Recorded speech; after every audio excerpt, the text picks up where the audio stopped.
the Rise Up See Red podcast, all about the Arizona Cardinals and the NFL, featuring insider and outsider perspectives. Enjoy the best hour of Cardinals talk on the web. Now here are your hosts, Jess Root and Seth Cox.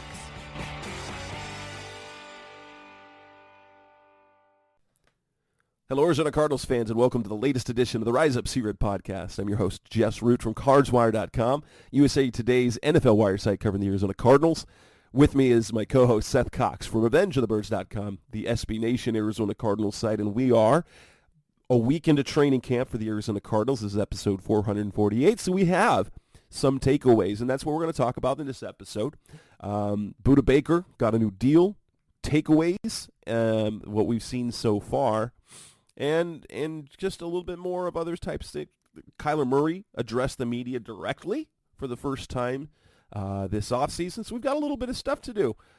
More shows that we're going to coming up, of course, but this is what we got in this one. Seth, how is everything going now that in terms of our personal lives with the football work and the other work, it feels like the crap's hitting the fan, not necessarily in a bad way, but in a good way, because our kids are in school, work's busy, you're coaching, and football is back for the NFL, so content upon content upon content.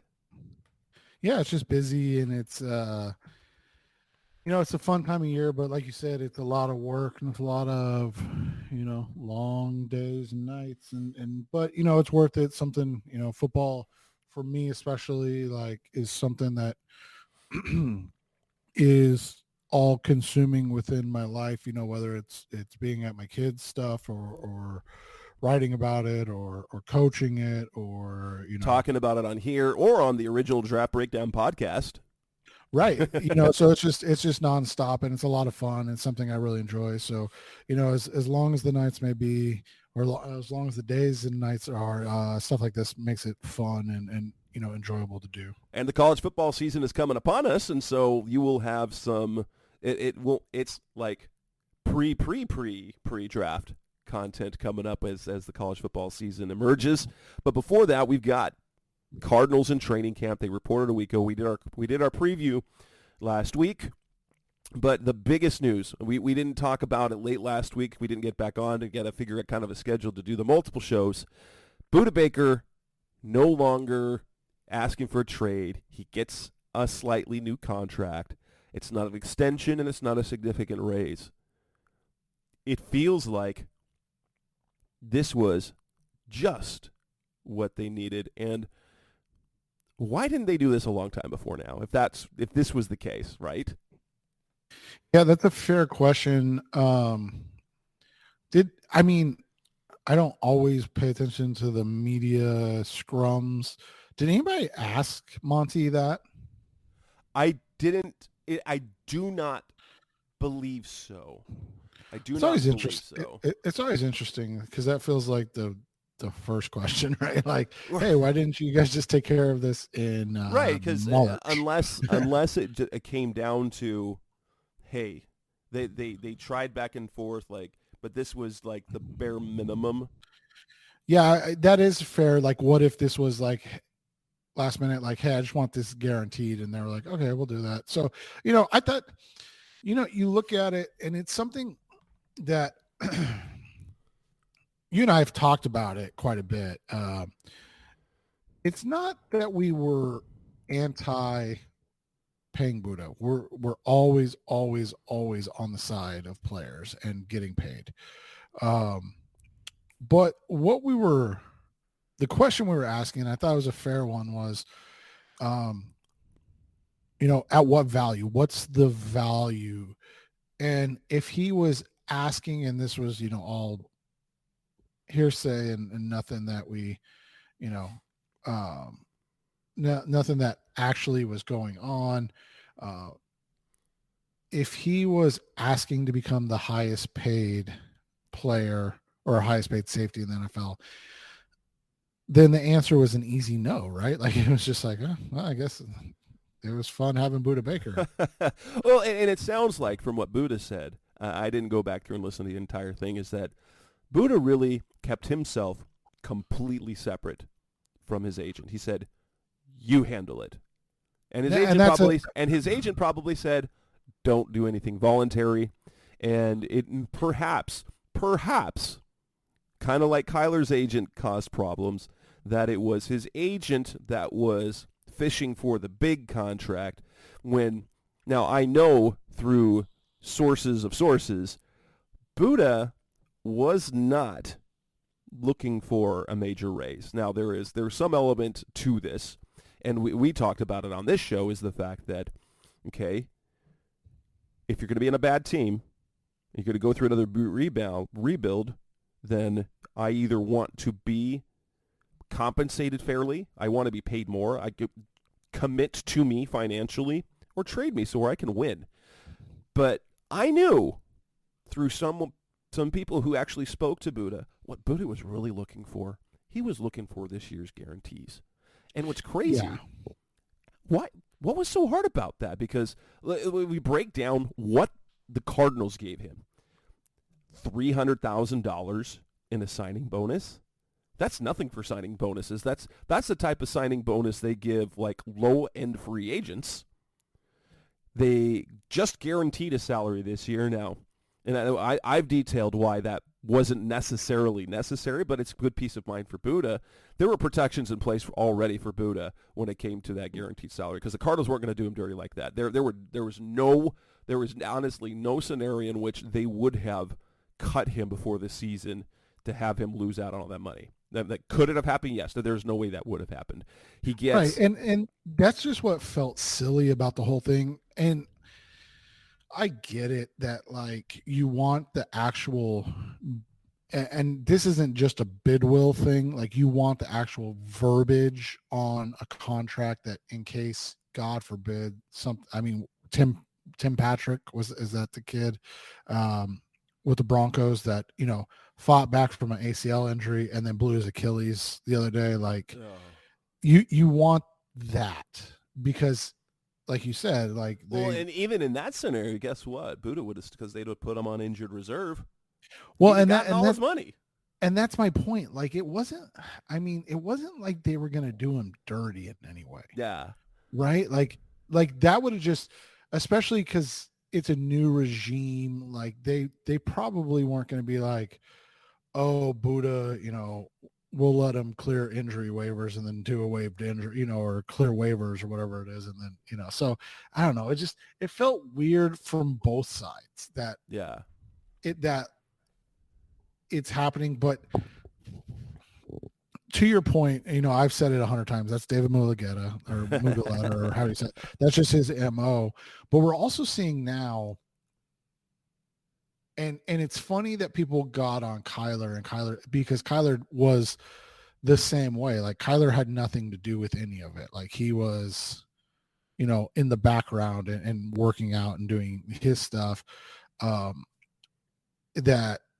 this is kind of the new way that things are happening. We're seeing it with Jonathan Taylor.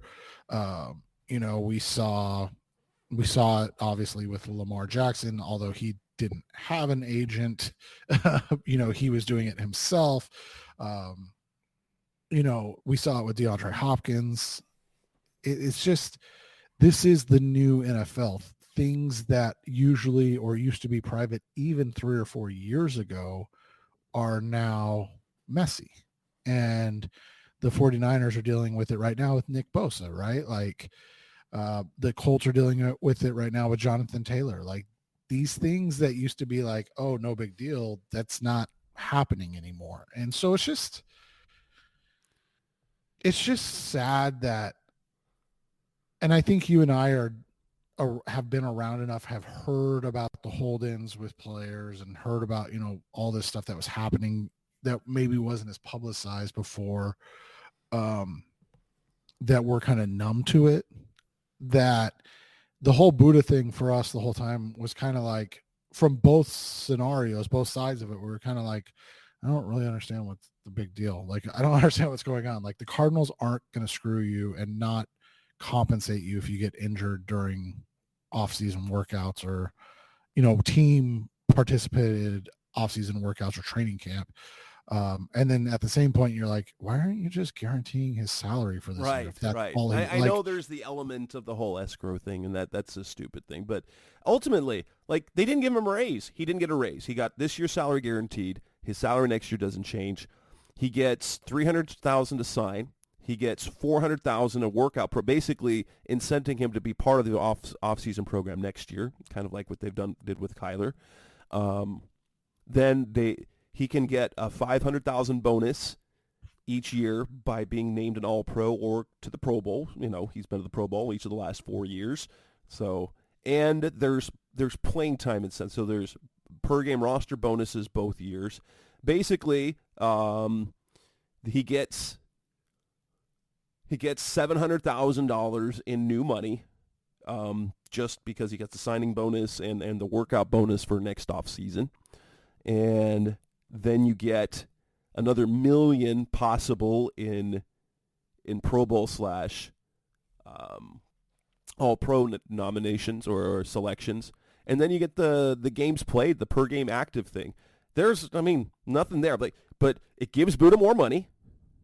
It guaranteed him, and now he's happy. This just feels like, and again, it just feels like sometimes, and we don't know Monty yet, so we can't get on Monty too much, but it just feels like sometimes that they try to do stuff in the way of like, oh, well, we're just not going to deal or do that right now, right? Like, oh, we're not going to do that. Like last year's Kyler, they just didn't want to do it that early. Right. Kyle was like, no, we don't want to set precedent for quarterback deal that early. But if you're going to do the deal anyway, why didn't it matter when? I know, and it's just such a thing. I don't know. Sometimes it just feels like, and as married guys and as fathers with multiple kids, sometimes it's that thing of like, there's just that stubbornness, right? Of like, oh, well, they told me to do it, so I'm going to do it, but I'm going to do it when I want to, not when they ask me to. Oh, and you're like, really? We just can't like get this. Okay. All right. But it's good. It locks them up. Yeah, it's over and done with now. It's done with. Now we'll see about next year. And for the Cardinals side, this was a no-brainer. Like, it didn't make any sense to wait on this because you didn't want to commit to anyone that long term, especially at that position. You just invested a little bit now to back up. And mind you, this was super important because it's also to back up the words that they had about Budda Baker all off season. If they're going to say how Budda is like the epitome one, that like if this has been over and over and over again, multiple coaches, Monty Austinfort, you can't be that glowing about a player who is unhappy about his contract and then not take care of him in some way, because then then it comes across as lip service, like you're saying this, but you don't believe it because you're not taking care of me. Because that's really, the nice words are nice, but when it comes down to the NFL, the only thing that really matters is the financial compensation, because guess what? Because contracts are non-guaranteed for the most part, like the second you are not worth exactly that, you're gone, is how that works, unless you have the leverage in that situation. And now he's got guarantees, and maybe we're going to have this conversation again next offseason, but we'll wait and see. We'll have to wait and see with that. But it just seemed like a whole lot to do about nothing that we always knew was going to result in where we're at, and it just took longer and more articles that need to be written to get there. Coming up next on the Rise Up Sea Red podcast, Mr. Cardinals Talking Let's talk about our early standouts and takeaways from training camp after a week. That's coming up next on Rise Up Sea Red. We're back on the Rise Up Sea Red podcast, Mr. Cardinals Talking Well, we previewed training camp. Now we have a week of practices. The pads came on Tuesday, so they had Wednesday through Saturday this last week. No pads. That was the ramping up period. They could have put pads on Monday after a day off. They chose to do a slower paced one without pads to then lead them up to the full contact and ramped up juice on Tuesday. I was at training camp on Saturday. I'll be there again this Saturday. The schedule that I now have that I've had for the last 10 years at my first job, I used to be able to go to more, but I'm unable to. And I wish there were it feels like each year the information that comes out of camp from observation is less and less, or less meeting. Like, when I go, like to see the playing rotations, who's getting the snaps and things like that, as opposed to standout plays.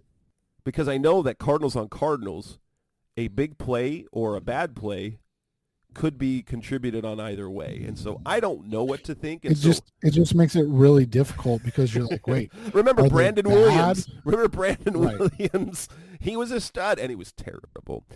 I will say, kind of the one thing that was surprising for me was that the cornerback rotation has been this. Everyone expected Marco Wilson, but basically the number 2 and number 3 corners have been the rookie Keitrell Clark, the 5th-round pick out of Louisville, 6th-round pick, 5th-round pick, and then Christian Matthew. That's, for me, that's been because Matthew, who was a guy drafted not by this regime, not this front office, not this coaching staff, and he's the one that's out there. So that for me, and while some people, one of my buddies was texting me, I saw Matthew got cooked. I'm like, I don't know about that. I don't care that much about that based on what I've seen, because it could be for a number of things. But the fact that Matthew and Clark, and we're getting to see it based on, we're not getting a lot of insight about what Jonathan Gannon thinks about individual players, but we can see there's one player that he really, you can tell that he likes, and that's Keitrell Clark, based on things he said. Everything else, he tries to keep it pretty vanilla. He can't help it with Clark.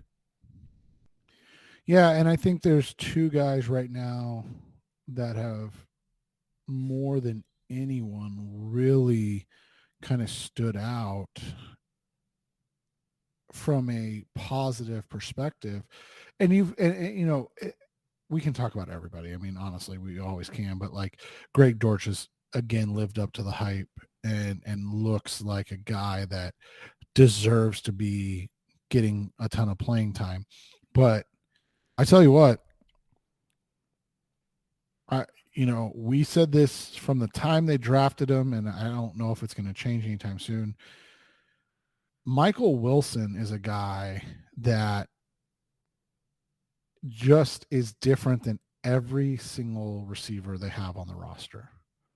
And sometimes, from a perspective, that is a good thing in their opportunities. But in this case, it's a good thing in that this dude is he loves to play. Like, he loves to be physical. He loves to get out there and compete, and he's got a little nasty to him. He's not the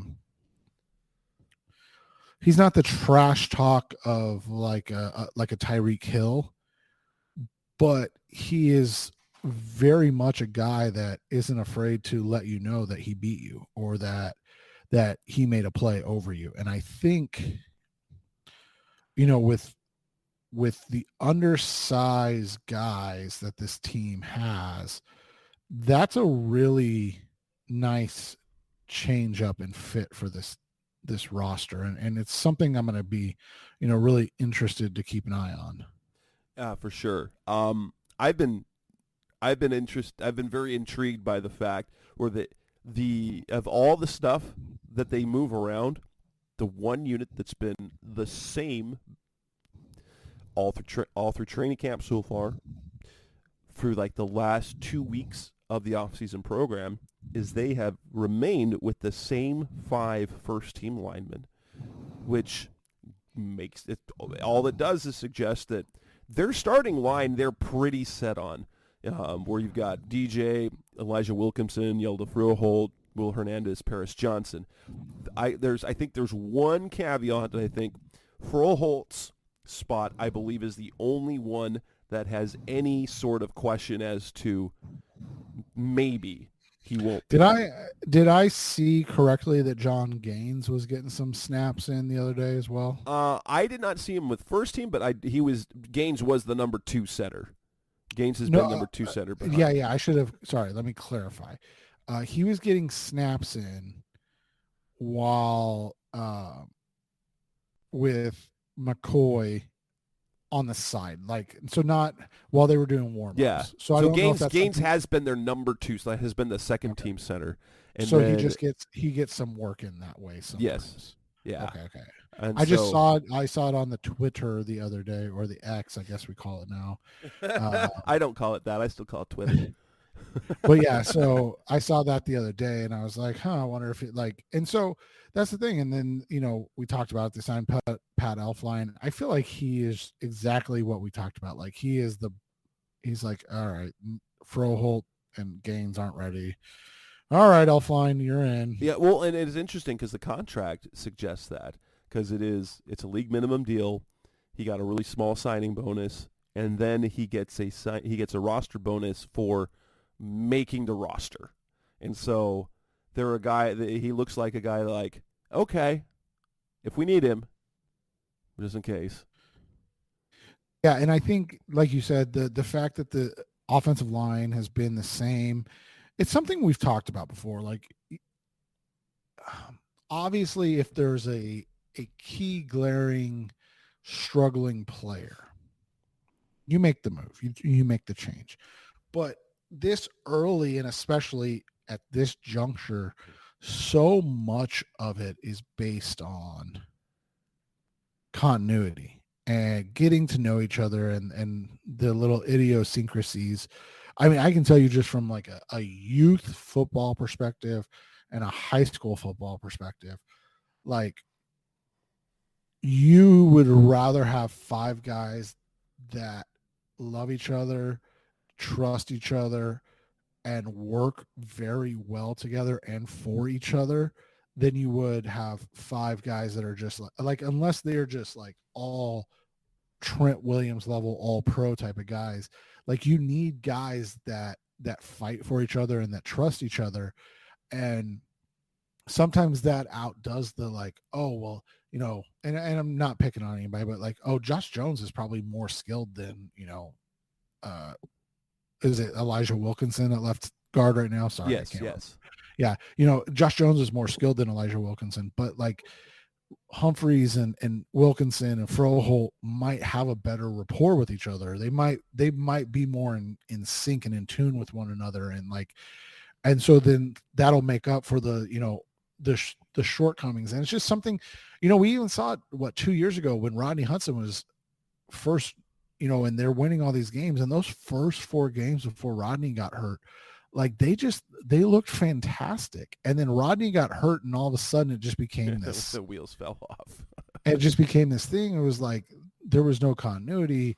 Then Justin gets hurt again, and then and it just became a normal type of thing. And so, yeah, it's just, I mean, it's great to see. And then obviously, the elephant in the room, it's awesome that Paris Johnson's just part of it, right? Like, right. And that's like that. There's no question. Like he's been up there, and yes, and there was questions, and so and it's interesting because like he's clearly because Beacham's Josh Jones, they're not getting any first team reps, right? And so he's the guy, and it's exciting to see that and be excited about it and stuff, and so. That's a good thing. I think, other guys that have looked good, obviously, it feels like Isaiah Simmons is getting fit into that role, as the kind of deep safety, which is odd, but that athleticism and the ability to be a big body back there and make plays on the ball will, play well. And I think it's kind of crazy what a veteran that knows a defense so well can do. Just seeing Kaiser White, not even like the plays he's making, but just getting guys in line and set up. You're Isn't it? This is like Jordan Hicks that first year, right? Right, where they're just like, hey, this is what we're supposed to be doing. But Jordan Hicks didn't know the defense. That's the crazy thing is when he came over. But that's just linebackers. It's something we always talk about with linebackers. Like there's an innateness to the position that outside of, playing quarterback that like you just can't, that doesn't go with all the other positions, and you can't train to do things. And White being a guy that's obviously played in Gannon and with Rallis, it's interesting to see. It's just been, I'll say this too, and I'm interested to get your opinion on it because we have not talked about it. It's interesting the way they're running the camp, because it seems like, and I know this is the plan, but it seems like, they love going incredibly high tempo, like today, for instance, and then really pulling the stick back the next day and letting the guys, do everything that they did the day before, just at, half speed or 25% speed. And then, so they're still getting the reps, they're still getting the mental side of things. And then they're doing, and then on Thursday again, they rev it way back up there and they're like, hey, go, again, balls to the wall, go run through a brick wall for me. And just, it's because we haven't ever seen that before. Like we've never seen the throttling back and like we've seen them take light days, non-padded day, but like just the juxtaposition. I'm interested, like obviously we have no idea because it's the first camp, but like what do they do? Right. But what is your feel like? Cause it feels like, and obviously it's first time, first year coaches and there's that bubbling excitement anyways, but it just feels overly different in a positive way. I don't want anybody to think I'm saying it negatively. Like it feels overly different in a positive way. You know what? It's allowing what it kind of is doing. I don't know if this is like this in other training camps, because the only training camps I've ever cared about have been the Cardinals. Is what you're noticing so far? There aren't veteran days off so far. Like Colt McCoy had a light day and didn't throw the one day, but they're not giving vets just days off. And I think the way they're doing is so they ramp it up and they just bring the intensity down, so everyone's getting the reps, and they're still mindful of body and health. And I wonder if this is, how much of this is rooted in health science, in sports science, in recovery with their new football performance department there, where you've got Buddy Morris there more for recovery, and then you've got all their other trainers and such. But and it creates that message, because and with Bruce Arians like there, with Cliff Kingsbury, is that their veterans would be, they would slow roll those guys, slow roll them. Like Rodney Hudson barely practiced. I mean, I know he was nursing a knee injury, they were trying to get him through, but Fitz sometimes, DJ didn't practice every day. But what we're seeing is everyone who is healthy is practicing every day, and then just this way you're still mindful of the players' bodies, which I'm pretty sure the players will appreciate greatly, and and getting the number of reps that you need. Well, and it just seems like even Marquise Brown, right? Like he's a guy that's always kind of, hurts the wrong word, but he's always seems to be like nicked up and things like that. And he's in the drills, but or like when they're doing stuff, he's in there doing the walkthroughs or things like that. He may not be doing the full bore stuff yet, but he's a part of it. And it's just like, it just feels like you said, like it's different. It's not just guys working on the side or coming out halfway through camp practice and after rehabbing. Like it's just, I don't know, it just feels really different. Yeah, it's I mean, and again, we'll see. Well, yeah. For me, it's just, it feels a little more intentional. I don't know. Like I said, we'll there's something I want to talk about when we get to the Kyler Murray part, but it feels incredibly in sync.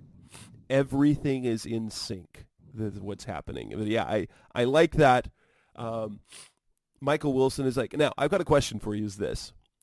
Are you worried about how Colt McCoy's looked in training camp so far? Because there's been days he's looked, yeah.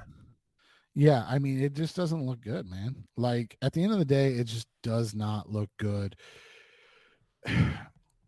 This is the question, and, we're already kind of hearing the murmurs. What Greg Rosenthal was like, there's a, what do you say? How do you say it? There's a non-zero chance that Clayton Tune could start game 1, which means that there's a chance. And I feel like the McCoy re-signing was about like, hey, we need a veteran in here. But I don't think it was like, well, and he was already under contract for this year, so he was re-signed last offseason before, like, he was signed for 2 years. And then, this was after Cliff and Keim had gotten their 5-year extension, so they were counting on Colt going to be there. Right. And it just feels like this is so different. And, we'll see how this all works out, because it's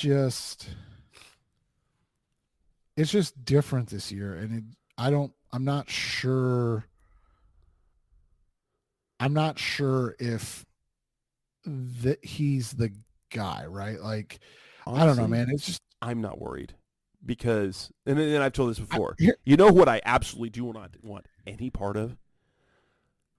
Clayton Tune playing quarterback before Kyler Murray gets back. I want no part of that at all. And honestly, I think I don't care that Colt McCoy's looking bad right now. I don't. Well, I want to see what happens in the preseason, 1. And 2, whether he's good right now honestly doesn't matter, because they're still all learning the offense. Well, and 2, I think the reality is we know what, and I think it's something that we've talked about 100 times. We know what Colt McCoy is. Like, we know who Colt McCoy is. So there's really not a whole lot of questions, right? Like, what you're going to get out of McCoy. So that becomes the question: is going with the unknown of Clayton Tune a better choice than knowing what you're going to get out of Colt McCoy? Even in a different offense, it doesn't matter. Like, you're still going to get the same results. Like, he's still going to be a guy that's, if he plays, let's say 4 games, he's going to throw 3 touchdowns. He's going to throw 4 interceptions.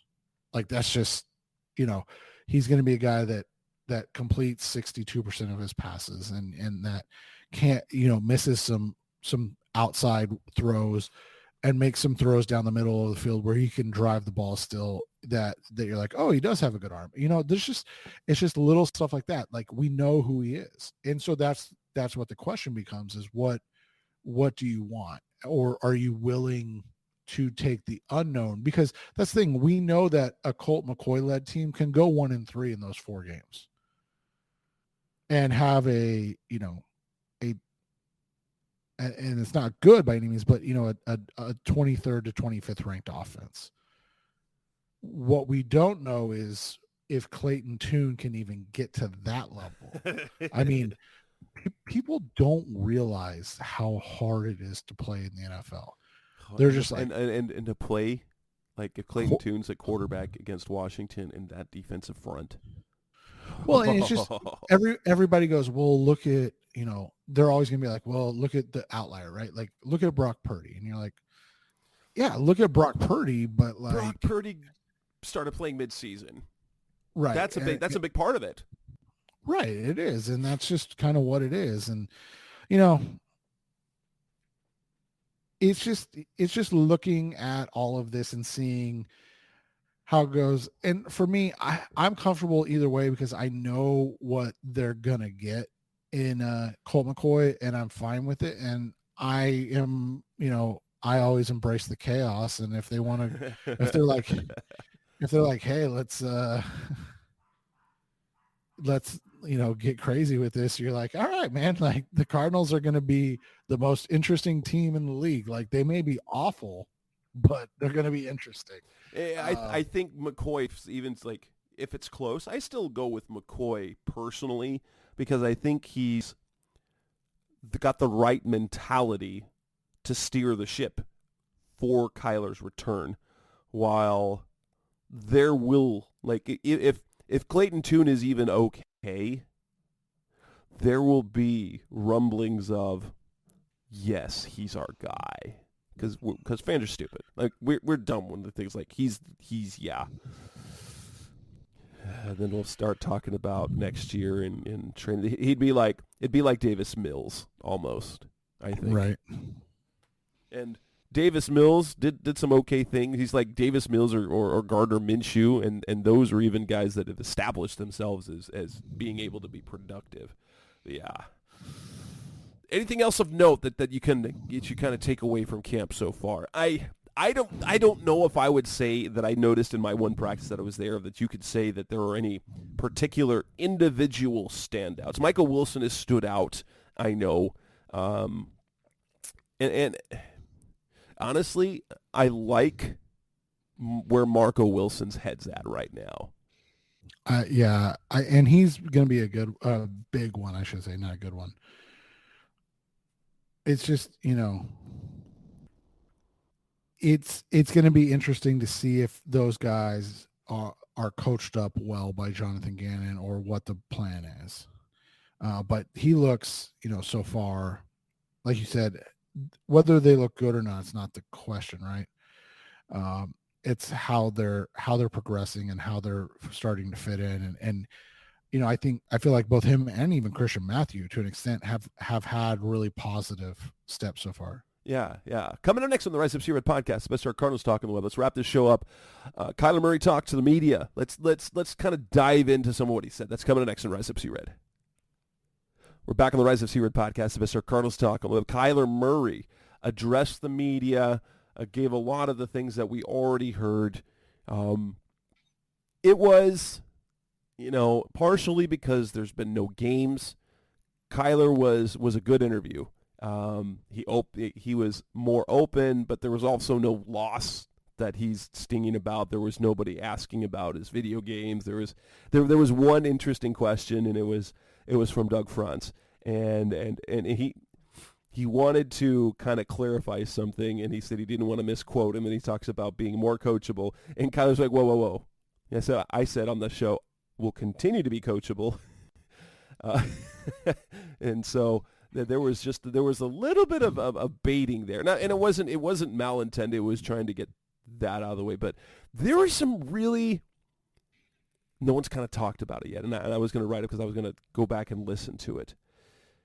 There were some really interesting conceptual things that Kyler said that suggest vastly different things about two different coaching staffs over the last 2 years. Now, obviously, the whole timetable not there. He's going to come. He's taking it one day at a time, which feels like the exact opposite of what he said in Flight Plan, where the goal was obviously week one, and people took that and ran with it.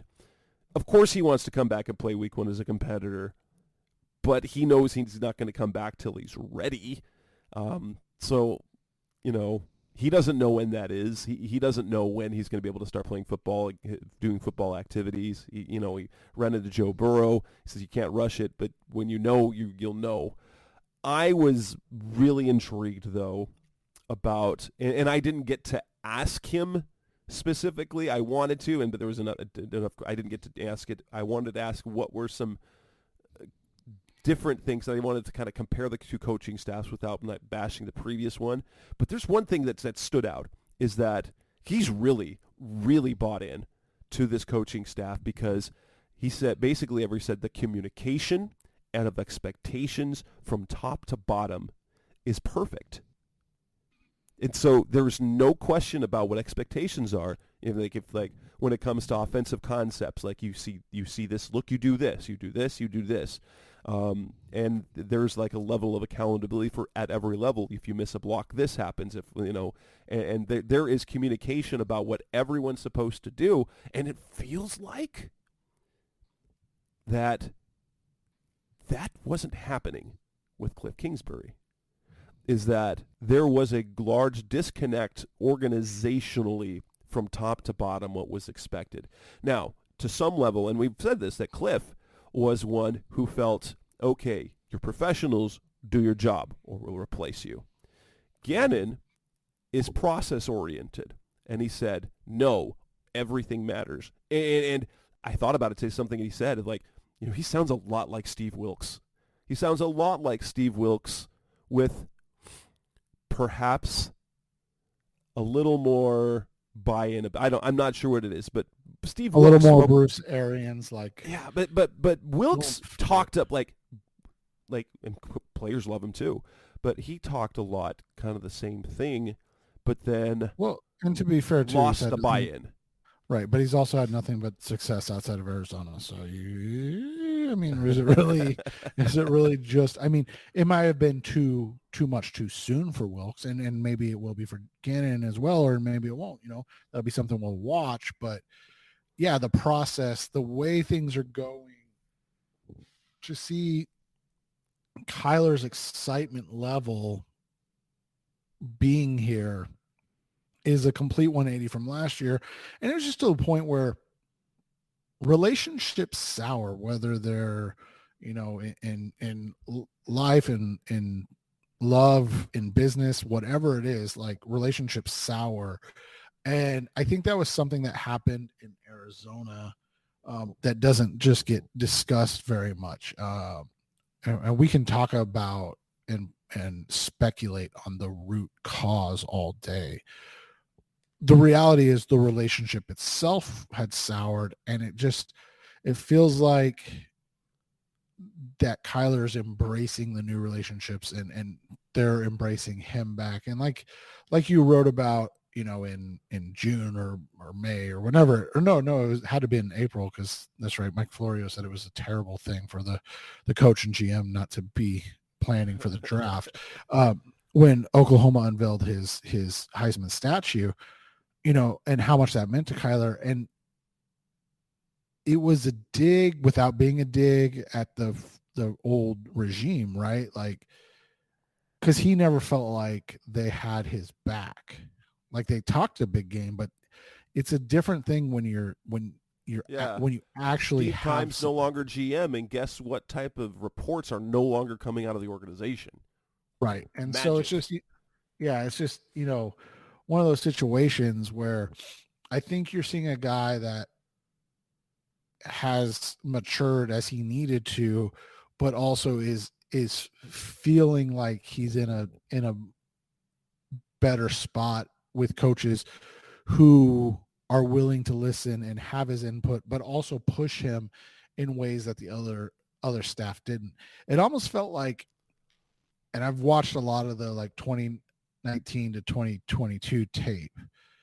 It almost felt like that they couldn't decide on how to move forward. And so both sides were just kind of like, okay, we'll just do what we know works. And so they kind of just went back to, the basics, so to speak, or what had worked before. And that's where, as a coach, Cliff needed to evolve. As a player, Kyler needed to be pushed to evolve, and it didn't happen. And now, and the results were the results, and now you're moving forward from there. So it'll be interesting to see if that plays on the field or if it's just, lip service. I've said this a few times. I don't remember if I've said it here on this show, but it's always felt like that Cliff was almost like just happy to have Kyler. Like, he tried, like, since he was a teenager, to get Kyler to be his quarterback, that he was just like, okay, thank you, Kyler, for being here. Do you? And Kyler's not that like, Kyler wants to be coached hard. He wants to be pushed. He wants to have specific expectations for him. And Cliff was like, I'm just glad you're here. Like, you're great. Now do stuff. Do stuff. Here's this. Take it. It's yours. Gannon is saying, this is what we want. They have a specific plan for him to be ready since he can't get physical reps. He talked about, and Kyler himself talked about how he's going through checks and calls in the mirror with himself. Like, I don't know if anyone else caught that. That's homework. He's doing homework at home that he's doing that sort. And the things that they put in place, and these are all things that the coaches have established with him, and they've made it very clear what they want out of him. And so this is the plan. Let's do this. The fact that they are pushing him is exactly what he's needed.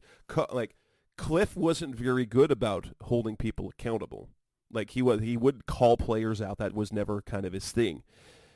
No, his and coaching staff, and that ended up being a problem because they weren't winning. When you have a veteran, and you want the veterans to do it, but your coach has to establish that culture. And Gannon does that. And so, like, a guy misses a block, okay, he's going to get called out. Bruce Arians was really good about that. He had an accountability board. It was like everybody's mental mistakes and blown assignments was on display for everyone to see, not to shame them, but just to create a level of accountability to say, hey, your mistakes matter to everyone on a team. And I just love kind of how they're setting things up. I don't know. I hope it's successful, and I hope it doesn't go as badly, because the way this is set up feels like if they get just a little bit of success, this is exactly what you need to build long-term success. Yeah, and it was one of those things, too, that one of the biggest faults of Cliff Kingsbury is always going to be, and you said it, it's that he values relationships too much. It's funny, and I know Steve Wilkes was in the middle, but it's funny that they went from a coach who basically utilized 75% of the team as, or viewed them as, replaceable commodities, to a guy in Cliff who didn't know how to separate his affinity for the players to be able to coach them up, or put them in a position of having to be pushed and things like that. And it's just really interesting, because it feels like Gannon, and again, this is based purely on 2 weeks of training camp.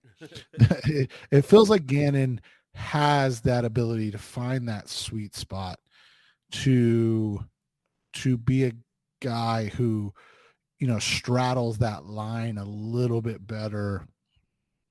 And for a team that just desperately needs that, they need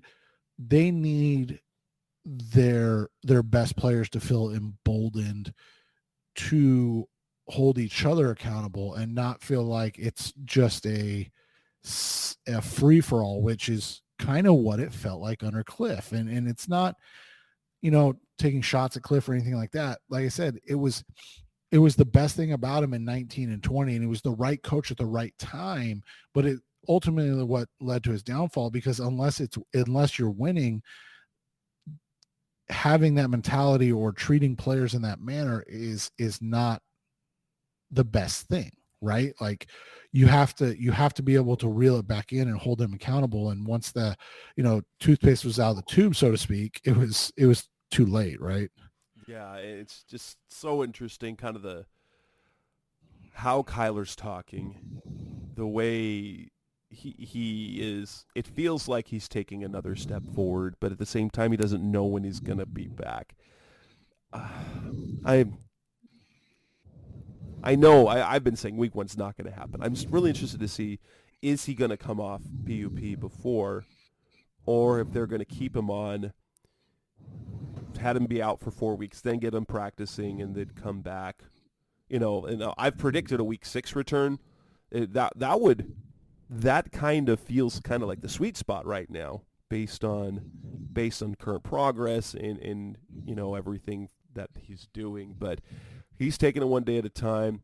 He opened up about like some of the things, like the first time, like he had to have a trainer bend his knee for him because he couldn't do it. Like there's and I can tell you that's a real thing. Like you're like, sure. that's as far as like I mean somebody that's blown out their knee and had done the rehab. Now, mind you, the surgery, all of that's much better than I did it when I did it 20 years ago. But the fact that you literally have somebody come over and you're like, this is as far as I can bend my knee, and they're like, no, it's not here, and then they push it and you're like, what are you doing? It's gonna snap in half, and then you're like, oh, it can go further. and it's just one of those things that you're just not used to. And so yeah, it's going to be interesting to see how he comes along and what he looks like and where he's at. But again, from everything we've heard, it's been incredibly positive. Yeah, so it continues to be. I can't wait till it gets back. Yeah, whenever that is. All right, let's wrap this up. This edition of the Rise Up Here at Podcast, Special of Cardinals Talk on the web. This is episode 448. That's Seth Cox. I'm Jess Root. Maybe we'll have another one. We got to get back in the groove of doing these, whether it's just me, whether it's Seth, whether it's bringing something else. I'm going to try and get, probably. I can probably record a show on Thursday, whether we can get Seth. Because one thing we haven't done our divisional ranking show this year yet, so we need to do that at some point. So we'll figure that out. That's Seth Cox. I'm Jess Root. This is Rise Up Here Podcast. Thanks for listening as always. Thanks for listening to the latest edition of the Rise Up See Red podcast. Listen to previous episodes and subscribe to the show on Apple Podcasts, Stitcher Radio, Audioboom, or many other podcast platforms so shows are delivered directly to your mobile device. Please give the show a 5-star rating and always support the sponsors who support the show. We'll be back soon for the best hour of Cardinals talk on the web. Rise up, Red Sea, be Red, See Red, and of course, Rise Up, See Red.